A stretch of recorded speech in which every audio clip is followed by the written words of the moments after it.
नमस्कार दोस्तों, आप देख रहे हो टेक ज्ञानी। आज हम बात करने वाले हैं एक ऐसी इंडियन कंपनी की जो एक टाइम पर ऑलमोस्ट डूबने वाली थी। लॉस, फेलियर्स और गलत डिसीजंस ने जिसे कमज़ोर बना दिया था।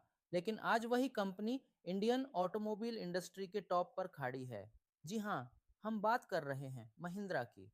आखिर महिंद्रा डूबते डूबते यहाँ तक कैसे पहुंची? आज हम इस पूरी कहानी को डिटेल में समझेंगे। एक टाइम था जब महिंद्रा का नाम सुनते ही लोग सिर्फ ट्रैक्टर्स या कमर्शियल गाड़ियों के बारे में सोचते थे। पैसेंजर कार्स में कंपनी लगातार फेल हो रही थी। मार्केट में फॉरेन ब्रांड्स आ चुकी थी, कंपटीशन हाई था और महिंद्रा के कुछ मॉडल्स लोगों को पसंद नहीं आ रहे थे।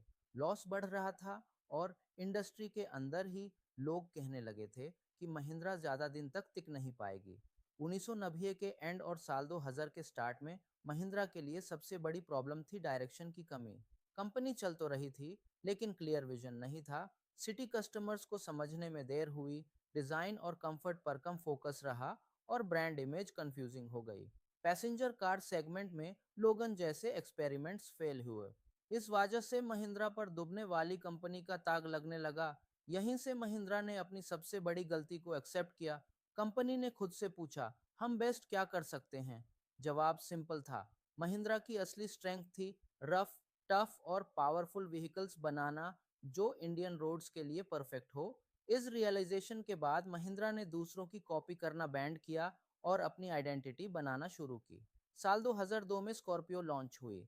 ये सिर्फ एक गाड़ी नहीं थी, ये महिंद्रा का कमबैक था। स्ट्रॉन्ग लुक, पावरफुल इंजन और इंडियन कंडीशंस के हिसाब से डिजाइन ने लोगों का कॉन्फिडेंस वापस जीत लिया।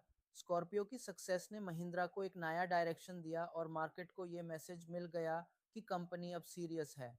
इसके बाद महिंद्रा ने एक और बोल्ड स्टेप लिया। थार को लाइफस्टाइल व्हीकल के रूप में लॉन्च किया गया। Of road capability, rugged design और यूथ अपील ने थार को आइकॉन बना दिया।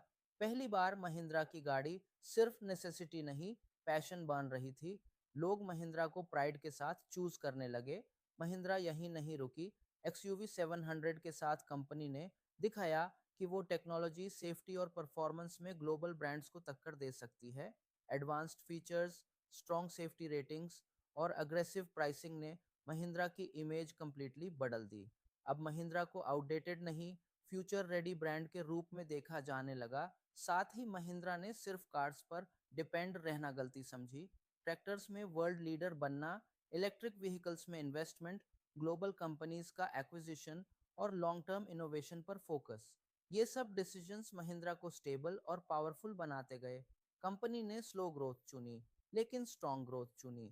आज महिंद्रा टॉप पर इसलिए है क्योंकि उसने अपनी गलतियों से सीखा, उसने मार्केट को समझा, अपनी आइडेंटिटी पे काम किया और सबसे इम्पोर्टेंट, फेलियर के बाद भी रुकना नहीं चुना।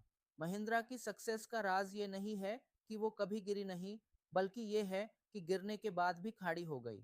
महिंद्रा की कहानी हमें एक सिंपल बात सिखाती है, फेलियर एंड नहीं होता, कभी कभी वहीं से असली कमबैक शुरू होता है। आप ऐसी टेक्नोलॉजी और इंफॉर्मेटिव वीडियोस देखना चाहते हो तो टेक ज्ञानी को सब्सक्राइब करो।